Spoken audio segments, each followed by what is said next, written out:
Lights, camera, action! Let's start the show. Here's a little bit of wedding advice from me to help your love story unfold. Oh my goodness. We finally got this live stream to come up this morning. I am so happy that it actually worked. So that is really good. Welcome, welcome, welcome everybody to the live stream here on YouTube this morning. I hope everybody is doing well. Let's make sure we have our little question in the chat. It looks like everything is working pretty well. This is Your Wedding Series, and it's all about planning your wedding from the beginning. Now, we started with age 14-year-old you. It's a little different than how most people plan a wedding, I know. And then we fast forwarded to the age in which you got engaged, okay? And we're going step by step, day by day, in a year-long series together, planning your wedding. Now, you may already have gotten married and just love weddings, and this is also going to be great for you to share this advice with others who may be getting married after you, okay? We can always learn something when it comes to weddings because weddings are a lot. They are a lot. And guess what? They're always changing. So they don't stay the exact same all the time. Your Wedding Series is also talking about all those events that happen from the wedding proposal to the wedding day itself. Now, there's a lot of events in between: bachelorette parties, Hindu parties, engagement parties, wedding shower, bridal shower, you name it. There's a lot of different events that are happening in between. You don't have to choose all those events, but we are going to be discussing them and the importance of them in your celebration and getting to tell your love story. They all helped your love story to unfold.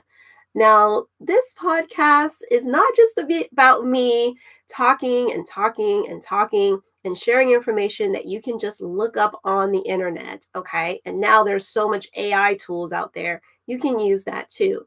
This podcast is about us getting to talk, hang out during this time, as well as if you've got questions after the podcast is over. You can even be a guest on my show, and I will tell you how you can do that at the end of this episode. I do mention it at the end of every episode, but we are going to jump right into Your Wedding Series Season 2. We're already in Season 2, and this is Episode 9. For any of you that are watching this live, you may be like, wait, what happened to Episode 8? When we filmed Episode 7, we ended up filming both Episodes 7 and 8 together, okay? So we ended up filming those two as one episode, but they're actually 2 episodes when you see them in the podcast playlist. So now this is going to be Season 2, Episode 9. And today's topic is that one thing that's very important to bring to venue shopping day. When you get ready to go look at wedding venues and you're trying to figure out, okay, which one should I choose? Which one would be the best for us? This is the one thing that most people are forgetting to bring with them when they go to the venues. And that one thing is the guest list. Let's talk about why that's important and how you can make sure that you bring your guest list in its rough draft form. This is just going to be a rough draft. You don't need to worry about having it like super, super complete. And they're not going to ask you who the guests are going to be at your wedding. They want to know a count. And there's a reason why they need to know that count in order to give you like a base quote or a rough quote of what this day is going to cost you. Okay.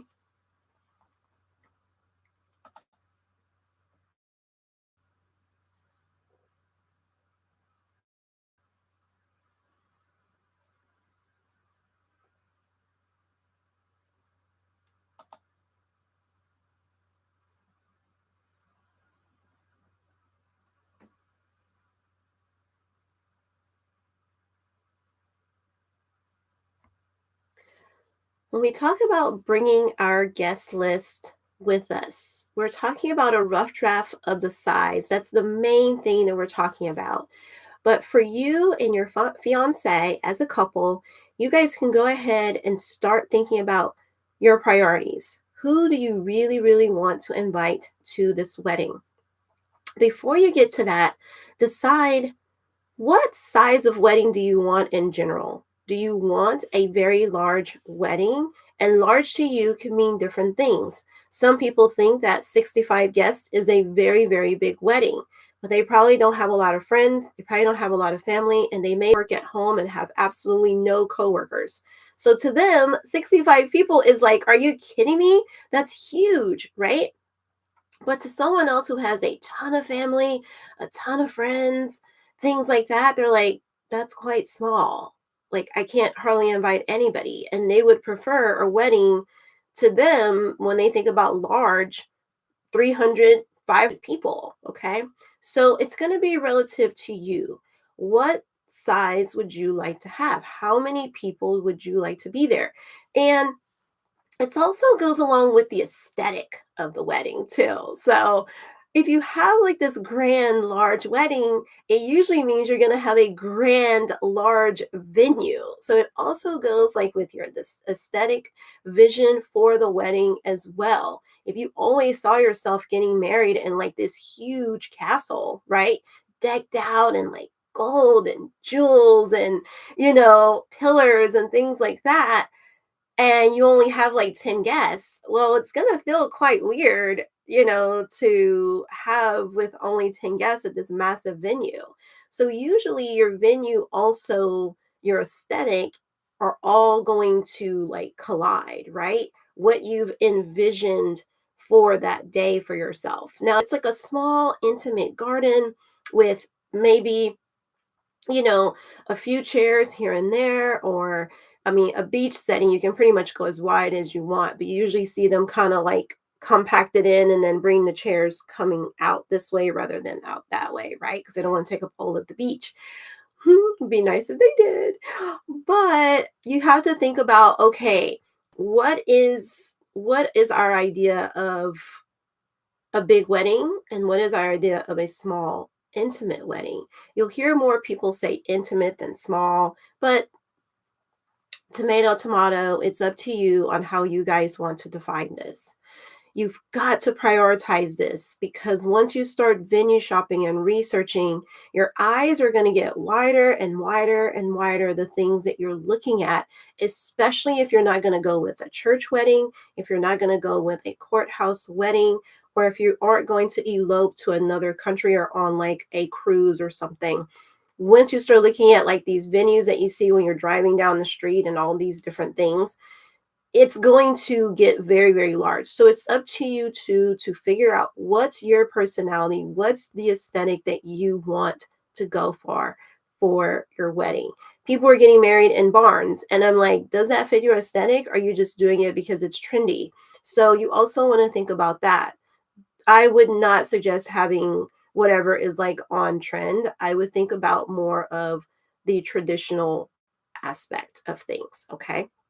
But that's just me. That's just me. You don't have to do what I do. You don't have to take my advice at all. This is just me helping you along in the wedding planning process to get you to start thinking about some of these things. Okay. Now let's look at the size of the wedding itself. We've talked about like, is it small? Is it large? What's your idea of small or large? Let's start throwing around some numbers. Okay. And the only way you can throw out some numbers is to take out a paper and pen or something digital and start writing down some names. Who's important to you? Prioritize this. Are we only doing immediate family, brothers, sisters, mom, dad, grandparents, some aunts and uncles? Or are we extending this out to the entire family, whoever can come, type of thing? Okay. Are we inviting everyone who lives out of town, even though they might say, hey, this is too expensive? I don't want to come. I don't want to be a part of this, right? Or not that I don't want to be a part of it, but just that it's too expensive or whatever, and they can't make it. Okay. So I don't want to say that. You never know what people might say. You never know what people might say. So yeah, you want to be thinking about these type of things. Take all that in mind. Now that we've talked about the family, let's talk about coworkers. And nobody wants to talk about the coworkers, but we do need to talk about the coworkers. Are we inviting them? How close are you to the coworkers? How close are they to you? You may feel like there's this huge bond, and they may not be really close to you at all, and they're just excited because they get to go to a wedding, you know? But are they really there because they have your best interest at heart? Do they love you? Do they care about you? Do they care about being a witness to your wedding day? Because that's what wedding guests are. Most guests don't realize this, but that's what they are. Okay. Very special. And so you have to be thinking about, okay, well, what do I really think of so and so sitting over here?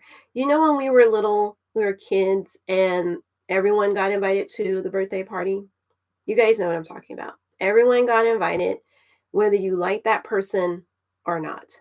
And you felt like, okay, well, mom, I don't know if I want to invite this person. I don't know if like we get along very well or if they really like me or not. And so your mom doesn't care if they like you or not. She is just like, everyone's invited and that's it. And so, like, they do that because, like, they want as many people at your little birthday as possible. They want you to seem like the most popular kid, all these things. And they also don't want to leave anybody out. They don't want to hurt anybody's feelings. But remember, this is your wedding day. So you don't need to be worried about, oh, I'm going to hurt people's feelings because I didn't invite them. Okay. The reason why I say that is because if you're worried about hurting people's feelings, you're going to be inviting everybody. You're going to be inviting the people at the grocery store, the people at the park, the people at the movie theater. You're going to be inviting everyone because you're like, oh, I see so and so all the time when I'm out there going on my run or walking, and we say hey. And so I should probably invite them to my wedding. No, probably not. Probably not. And you don't have to invite aunts and uncles that you never speak to, that aren't really like deeply involved in your family. You don't need to invite them. There's no reason to invite them. Okay. And I'm not sure why people feel so. I mean, we know why. Like I said before, it's because they don't want to leave people out. They don't want to hurt people's feelings. They don't want them to feel, some kind of way because they weren't invited. Okay. But we can't always be invited to everything. People have stuff all the time that we're not invited to, right? That you're not invited to. So why does it make it any different because it's your wedding day? You want to feel like, okay, pressure from everyone that I need to invite them. That's why it's important that when you announce your engagement, maybe you don't need to make it a public thing. Maybe you don't need to take an ad out in the newspaper. I know nobody does that anymore. I'm just using an example. Everyone takes an ad out on social media. That's what they do these days and announce it to the world. And now everybody wants to come to your wedding. And now you realize, hey, I can't have everybody at my wedding. I can't do that. So when you get to this guest list date, when you get down to this day, what are we? Season 2, episode 9. We've had a lot of episodes before this because in season 1, we had 20 something episodes. And now we're in season 2, episode 9.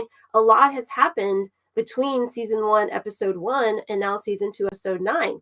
Nobody was thinking about the guest list until now, right? Because now you're engaged, you're so excited, you're running around, you're like, woo, this is so great. And it is so great. It's amazing. You are engaged. This is huge.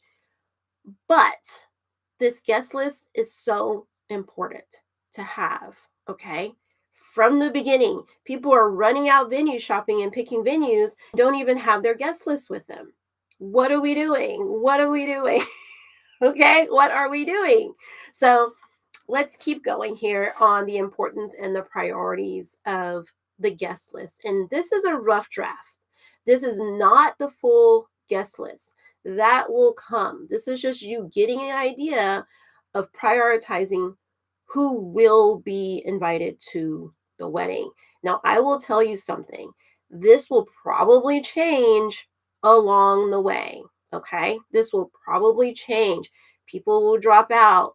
People will say they can't come. You'll start adding other people in who you didn't invite at the beginning. That's why people don't need to get hurt if they don't get invited at the beginning, because the wedding is just not about you. I'm just being real here. It's just not. Okay. It's not about you. It's about the couple, not the guest. So, as you continue to make your list of priorities of people who to prioritize, now we're going to think about your friends. We're going to think about your high school and elementary friends. Are you still friends with them as an adult? Are they still in your life? Why are you inviting them? Why are you inviting them to your wedding day if you're not still like close to them? Or do they have your best interest? Do they care enough about you to come to your wedding and be a witness on your wedding day? Oh, wait. Because the answer is probably not. I'm just being real. If this is me being real, you guys, you've got to get this wedding list down. Now, if you want to have a massive wedding, you want to have a very, very big wedding with every single person that's in your phone book, then do it. Take out your cell phone and like just go down the list and put everybody's name on the list and invite everybody. You could do that and then throw darts and see who comes. But I don't suggest that. That's not, I don't suggest that. These people are witnesses to your big day, and that's a lot. That's a lot. Okay. So let's talk about why the guest list is so important. The rough draft is so important. Now that you have the list, right? Now that you've written down the names and you've got some idea of who you want to invite and who are the maybes and who are the no ways, okay? Because I would suggest having a list for all three. I would just have a list for all three, right? These are the for sures, these are the maybes, these are the no way and chance. So when mom and dad call and grandpa and grandma call and they're like, "Oh, are you inviting so and so?" No, they're on the no way list. Like, never gonna happen, even if I only have two people at my wedding. You know what I mean? Like, have that list ready to go. Have it ready to go. Okay, so let's talk about some reasons why this is so important and why you have to think about this before going venue shopping. So, this is going to determine the overall price of the wedding venue, ceremony, and reception. Okay. So those two venues, sometimes they're intertwined as one, sometimes they're two separate venues. Okay. You are going to be charged a fee based on the head count at your wedding, the guest list count. Okay. So when you come, one of the first things that they're going to ask you, so what are you guys thinking? Are you going to do a intimate wedding or a large wedding? And then you're going to look at them because you already know what those terms mean, because we're talking about it now before you even got in your vehicle and driven down to the venues. You're going to know, hey, we're keeping this small. We're going to have 30 people. Hey, we're keeping this small. We're having 300 people. Okay, like I told you, everybody's idea of small, intimate is different. So that's why you're going to say the words, we're keeping it small, and then you're going to say a number. It's a rough draft. They know this is going to change. They're just going to be giving you a blanket, basic price, a quote, if you will, right? That's going to help you to determine, do you want to book with this venue or not? Are they not even going to be part of something that you guys can do? Because what people do is that they play this game of not putting pricing online or in brochures. So they play this game, and so you have to come in and sit with them in person. They've already got all of your information. They can look you up online. They already see how much money you make. It's pretty sad and depressing. But they go through, they know all this, and then they give you a quote based on who you are. Just saying. Or if they want to gatekeep you out and they don't want you there at their venue, they might give you like some crazy overpriced thing just because of that as well. So just know that that's what they're doing on the back end, and you need to be prepared with a number, with a figure on what you know, how many people you're going to have. Also, you might want to have an idea of like what you wanted to spend. Remember, we talked about in our having the money talk with your parents. Okay. Go back and watch that video. It's pretty spicy. It's pretty spicy. All right. So Yeah, so you are going to be paying based on your overall count, okay, for the venue. You also are going to be getting the quote based on chairs and tables that you're going to need. So if you have a lot of people coming to the wedding, or like I told you, that is relative. But if you have a lot of people coming, then they are going to base the number of chairs and tables that you need based on that count that you gave them, right? So if any of you have gone venue shopping already, you may like think about this. Let's talk about it. Let's talk about like what it was like for you to go venue shopping, and like how did it feel when you brought up the number to them, how much you wanted to spend, or you brought up the amount of people that you wanted to have there. How did they feel about that, right? So let's keep going here. What's also determining the price? Food, food, food, food. How much food? How much beverages? And how much cake? Food, huge, guys. Food is huge. Beverages and cake. So if you only need 10 slices of cake, you need a very tiny cake. It's very small, right? If you're gonna have 300 people, you're gonna need a pretty big cake with some layers, some tiers. And that's how they start getting you. That's how the money starts going up, because a lot of times these wedding venues are also going to be the people who tell you who your caterers are. Remember, we talked about that they may be the ones that are telling you that, even though like you didn't want to go with their vendors. What people don't realize, and when you go pick a certain venue, they are going to tell you what they want you to do. And you're like, but no, that's not what I wanted. Well, you wanted that fancy venue, you wanted that dream venue, you got to play by their rules. And that's not always what people want or desire. That's not what they thought their dream day was going to be. And they don't even realize that they just got themselves into that. They don't even realize it, okay? So, here we are now with, you've got your final rough draft, okay? You have your final rough draft with you. You got your final rough count with you. And now when you go into the wedding venues, you are ready. You know the size of the venue that you want, and you know the size count of the amount of people that you want. This is great. Now you're more prepared. Okay. Now you're more prepared with whatever they come at you with. You are going to be more prepared. And when you go in and they give you that base cost, ask them to break down, what does that include? What does that include? Tell them to give you like an itemized breakdown of what does that include.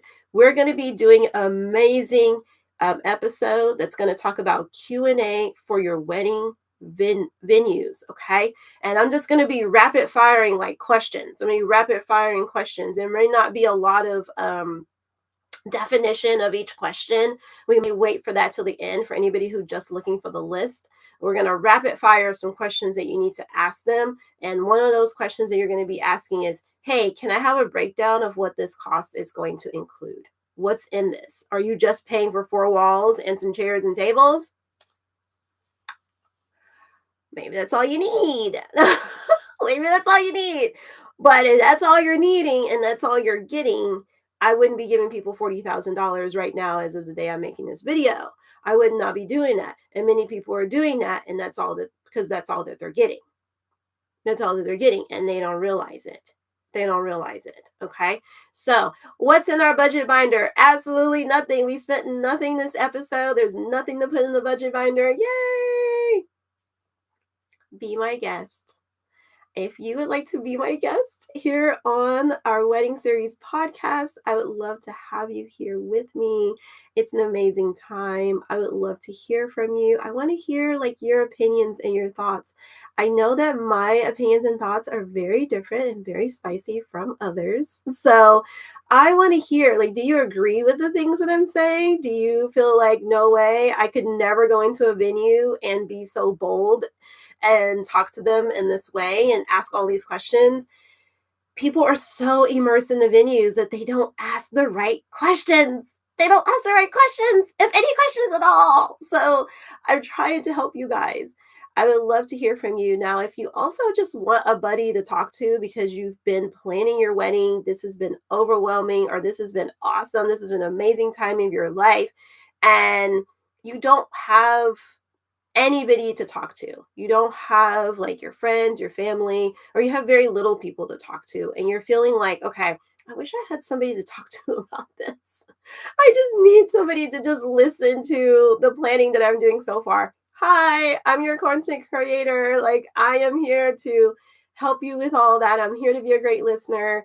And you can always pick my brain about some things, and I would love to answer and be like your little assistant, okay? But like an actual person, right?